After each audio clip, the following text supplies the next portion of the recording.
밝혔습니다. 최근 특수부는 용산서 정보과 직원들을 참고인으로 불러 조사했습니다. 용산서 정보과에서 참사 이전에 만들었던 헬로윈 인파 우려 보고서 그 원본이 삭제된 경위, 그리고 작성자에게 없던 일로 하자며 회유를 했다는 의혹 등에 대해서 집중적으로 조사한 것으로 알려졌습니다. 특수부는 진술들이 조금씩 엇갈려서 더 확인해야 한다고 밝힌 바 있습니다. 그런데 오늘 정부대장이 숨지면서 내부적으로 당혹스러워하는 분위기가 읽힙니다. 네, 앞으로 관련된 수사는 어떻게 진행이 되는 거죠? 네, 일단 정보계장과 관련된 부분은 공소권 없음으로 종결이 됩니다. 하지만 수사를 받는 당사자들의 심리적 부담감이 커진 만큼 용산서 정보과장과 또 서울청 정보부장 등 관계자들에 대한 조사는 속도를 낼 것으로 보입니다. 이들은 원래 정보경찰 업무 규정상 폐기했을 뿐이라며 적법한 지시를 했다는 입장을 펴고 있습니다. 예, 지금 문건 수사 외에도 여러 갈래로 수사가 이뤄지고 있습니다. 어떻게 진행이 될까요? 네, 특수부는 오늘 박희영 용산구청장에 대해 출국 금지 조치를 내렸습니다. 불법 증축 혐의로 입건된 해밀턴 호텔 대표에 이어 두 번째입니다. 이와 함께 구청 안전재난과 관계자와 또 헬로윈 안전대책에 참여한 다른 부서 직원도 불러서 구청의 부실 대응 여부를 살펴보고 있습니다. 네, 조혜영 기자 잘 들었습니다. 자, 책임을 추궁당하고 있는 건 일선 소방도 마찬가지입니다. 용산 소방서장은 책임질 각오가 돼 있다고 말했습니다. 유족과 현장 대원을 언급하다가 눈시울을 붉히기도 했습니다. 소방노조는 일선 지휘관이 아니라 이상민 행정안전부 장관이 책임지라고 목소리를 높였습니다. 조소희 기자입니다. 서울시의회 행정감사에 출석한 최태영 서울소방재난본부장. 이태원 참사 현장 투입 인력 상황을 설명하다 말을 멈춥니다. 눈가가 붉어졌습니다. 재난 현장에 가장 먼저 도착해 사고를 수습하고 마지막까지 현장을 지켰던 우리 대원들이 힘든 상황을 겪고 있는 이 현실이 믿겨지지 않습니다. 함께 출석한 용산소방서장, 참사 희생자 유족에게 사과부터 했습니다. 현장 브리핑에서 손을 떨었던 최 서장은 오늘 목소리가 떨렸습니다. 먼저 그 참사에서 희생당하신 분들, 유가족들 분들께 무슨 위로의 말씀을 드려야 될지 잘 모르겠습니다. 대처 과정에서 생긴 문제는 자신이 책임지겠다고도 했습니다. 관할 소방서장으로서 자리에 연연하지 않고 책임질 각오가 돼 있습니다. 현재 최 서장은 업무상 과실치사 혐의로 특수본 수사를 받고 있습니다. 의뢰 호통과 질책이 나오기 마련인 행정감사장인데 오늘은 격려가 나왔습니다. 큰 병원도 가셔야 되는데 동네 병원 가신 것 같더라고요. 전국공무원 노동조합 소방본부는 일선에만 책임을 묻는 상황에 항의 성명을 냈습니다. 일선 지휘관 책임을 묻는 것은 약 700m 앞 나정교차로에서 구룡포, 간포, 당면 좌회전하세요. 한 이상민 장관이야말로 즉각 사퇴하라고 주장했습니다. JTBC 조소입니다. 네, 내일이면 참사가 일어난 지 딱 2주가 됩니다. 오늘 이태원 골목을 둘러쌌던 통제선을 경찰은 걷어 약 300m 앞 구룡포, 간포, 당면 좌회전하세요. 네, 박지영 기자가 다녀왔습니다. 용산구청 직원들이 잠시 후 좌회전하세요. 경찰이 마지막으로 현장을 둘러본 뒤 통제선을 하나 둘 걷어냅니다. 2주간 봉인돼 있던 사고 골목이 모습을 드러내는 순간입니다. 치우고 닦아도 10월 29일 그날의 흔적이 여전히 남아있습니다. 헬로윈 장식이 아직 붙어있는 곳도 있고 인파에 꽉 낀 사람들을 위로 끌어올려 대피시켰던 담장과 가게들도 그대로입니다. 그때 기억을 지우려면 아직 한참 쉬어야 될 것 같아요. 살려주시오 살려주시오 막 그 소리가 빗전에 떠오르고 죄스러울 것 같아요. 사상자가 가장 많이 난 내리막길 외에 T자형 골목 뒷길도 모두 열렸습니다. 해밀턴 호텔과 가게 곳곳에서 지은 불법 증축물들로 더욱 좁아진 그 길입니다. 가게 주인들은 통제선이 사라지자 약 5km 앞 회전 교차로에서 직진 방향입니다. 생각하고 건물도 좀 깔끔하게 들어오고 그런 상황이 되면 진짜 같아요. 저희 취재진이 사고 직후 불법 증축이라고 지적했던 건물입니다. 2주가 지난 오늘 아침 이렇게 툭 튀어나왔던 부분이 모두 철거됐습니다. 반대편 건물도 한번 보시겠습니다. 이렇게 증축된 부분을 없애는 작업이 한창입니다. 하지만 경찰 조사가 진행 중인 해밀턴 호텔이 세운 가건물과 불법 증축물은 남아 있습니다. 호텔 측은 이 건물들을 언제 철거할지 묻는 질문에 담당자가 휴무라 답변이 불가하다고 말했습니다. JTBC 박지영입니다. 이번 주말에 문을 닫는 곳도 있습니다. 이태원 참사 유실물 센터인데 아직 주인을 찾지 못한 유실물은 약 700점입니다. 생존자들도 트라우마 때문에 방문을 꺼리는 걸로 추정됩니다. 이곳의 문은 닫지만 유실물은 용산 경찰서로 옮겨 장기간 보관하기로 했습니다. 권민재 기자입니다. 짝을 잃은 신발들이 줄지어 놓여 있습니다. 뒤틀린 안경테도 주인을 찾지 못했습니다. 생존자 어머니는 트라우마로 힘들어하는 딸을 대신해 물건을 찾으러 왔습니다. 생각하기 싫어하니까 얘는 본인이 못 오는 거야, 여기는. 그래서 제가 와서 대신 이렇게.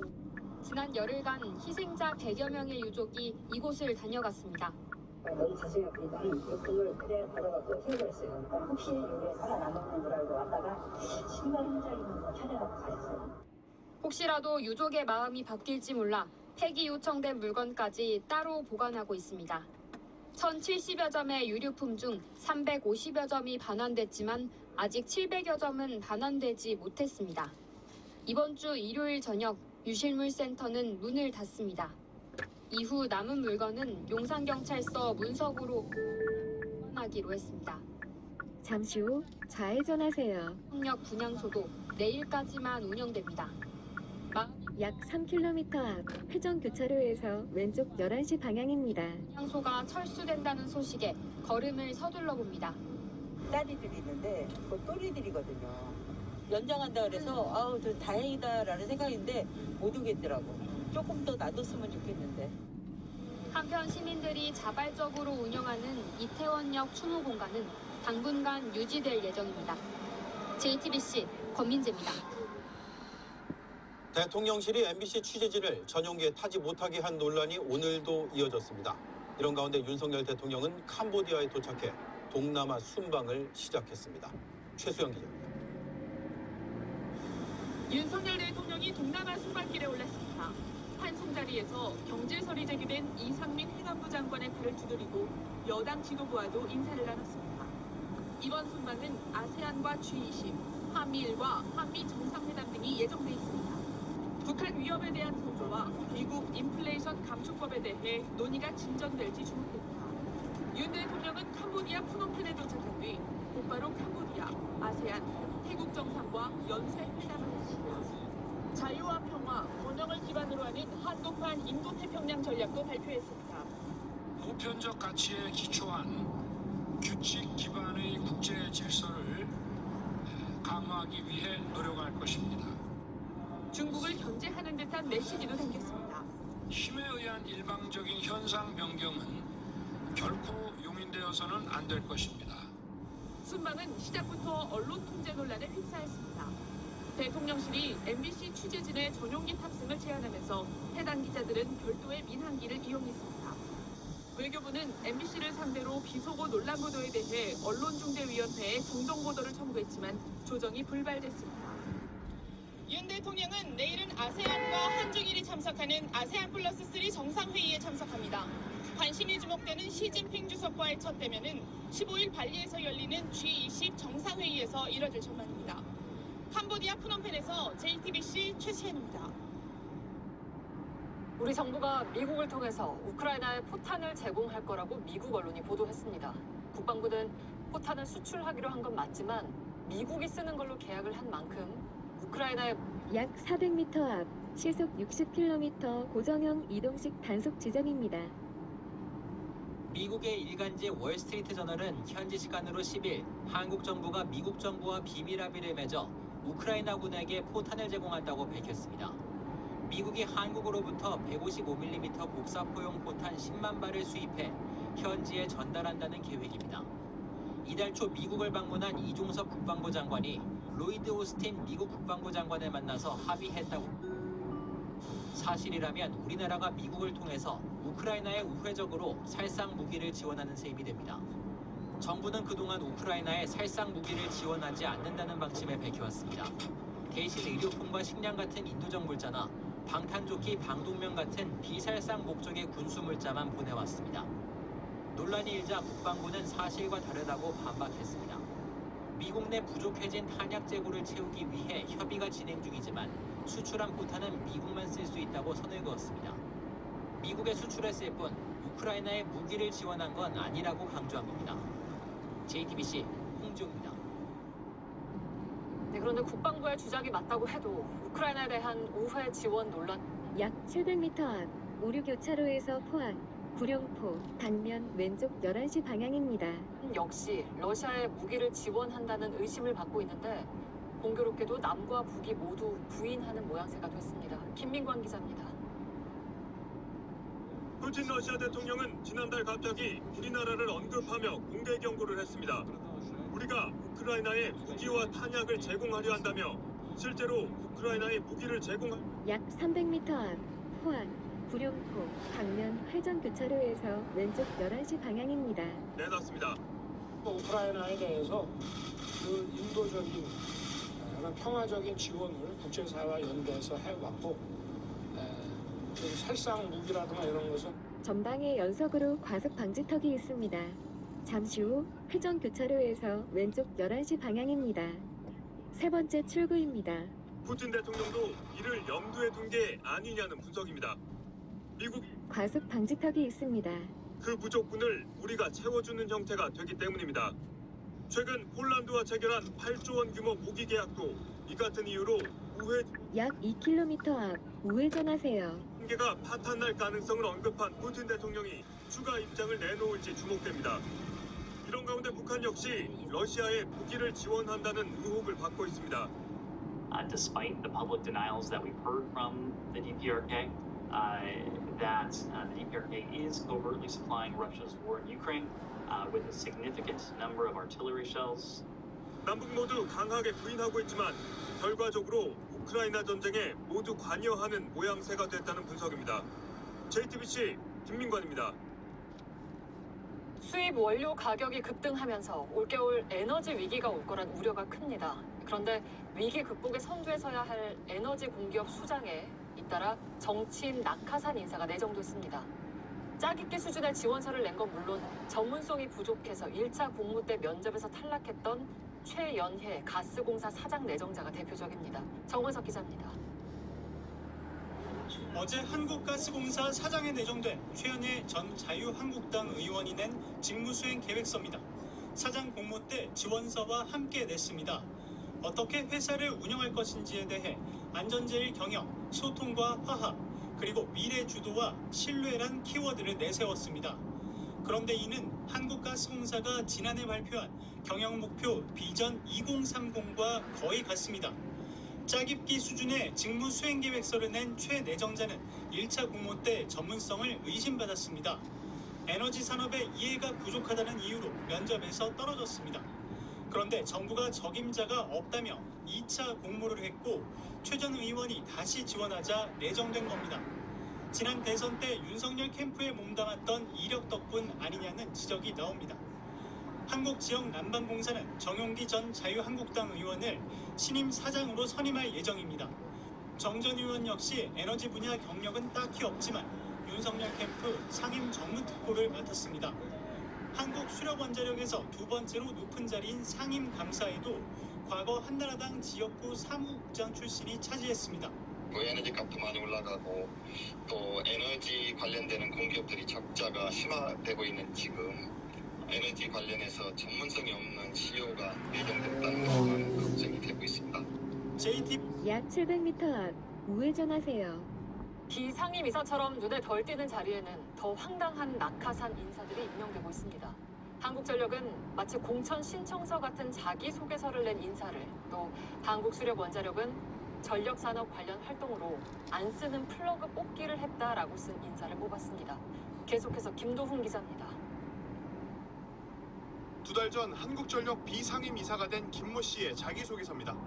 공직 생활을 통해 정치의 꿈을 약 300m 앞 우회전하세요. 다른 도로로 진입하지 않도록 주의하세요. 하게 설명했는데 마치 또 다른 선거에 공천받기 위해 낸 지원서 같은 느낌입니다. 전력 산업에 대한 경험이나 포부는 없습니다. 직무수행 계획서에는 한전 홈페이지에 업무 소개글을 그대로 옮겨 적기도 했습니다. 이번엔 한국수력원 잠시 후 우회전하세요.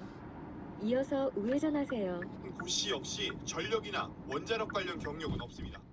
전력산업 관련 활동으론 자신의 숙박업소 에어컨 필터를 청소하고 쓰지 않는 전기 잠시 후 우회전하세요. 이어서 목적지가 오른쪽에 있습니다. 물러나겠다고 밝혔습니다. 관련 경험이나 전문성이 이제 전혀 없는 분을 이제 어떤 기업의 사회이사로 앉힌다는 것은 이제 국가 공공기관을 혁신을 꾀한다는 윤석열 정부의 말뿐인 것 같다는 생각이 듭니다. 에너지 공기업의 비상임이사는 연간 3천만 원의 적지 않은 지원금을 받으며 이사회에서 에너지 산업의 정책과 방향을 정합니다. 이런 중요한 자리가 더 목적지에 도착하였습니다. 목적지가 오른쪽에 있습니다. 경로 안내를 종료합니다. 경북 봉화 광산에서 열흘 동안 고립됐다가 구조된 노동자 2명이 오늘 퇴원했습니다. 2명 모두 다시 갱도 안에서 일을 못하겠다고 했습니다. 다만 반장 박정하 씨는 동료들이 광산에서 더 안전하게 일할 수... 과속 방지턱이 있습니다. 윤주열 기자입니다. 건강한 모습이었습니다. 손을 흔들며 활짝 웃었습니다. 공부 진행하는 아주 감명스러운 그런 기분입니다. 아주 즐거운 마음으로 제2의 인생을 살아볼까 합니다. 박 씨는 어둠 속에서도 시간이 가는 걸 알게 한 그 시계를 차고 이번 일주일 만에 병실 밖으로 나왔습니다. 두 손엔 생존 식량이었던 커피 믹스가 들려 있었습니다. 하지만 진짜 자신을 살린 건 커피 믹스가 아니라고 말했습니다. 24시간 구조대로 걸리는 우리 광주 동료들에게 감사드립니다. 한 생명이라도 살리려면 그 진심이 저의 가슴 깊은 그것까지 느껴졌습니다. 오늘 취재진 앞에 서진 않았지만 보조 작업자 박 씨도 퇴원을 하며 구조에 애쓴 동료들에게 감사를 전했습니다. 또 갱도 안에서 느꼈던 감정을 처음으로 털어놨습니다.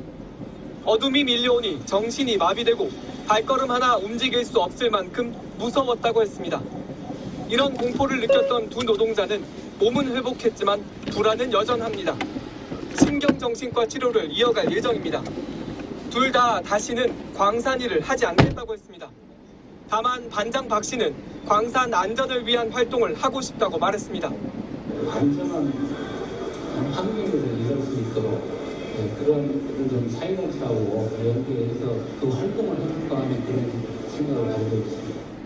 살아나온 두 노동자는 당장은 함께 환한 바다를 보러 가고 싶다는 소원을 말한 뒤 집으로 향했습니다. JTBC 윤두열입니다. 문재인 전 대통령이 정부에 반환한 풍산개 2마리가 아직 갈 곳을 정하지 못했습니다. 대통령 기록관이 지자체 동물원 몇 군데에 위탁을 의뢰했지만 모두 난색을 표하고 있습니다. 정부는 대통령 기록물을 개인이 사육하고 보존할 수 있도록 시행령을 고치겠다는 입장인데요. 시행령이 개정이 되면 문 전 대통령이 다시 기를 수 있게 되는 건지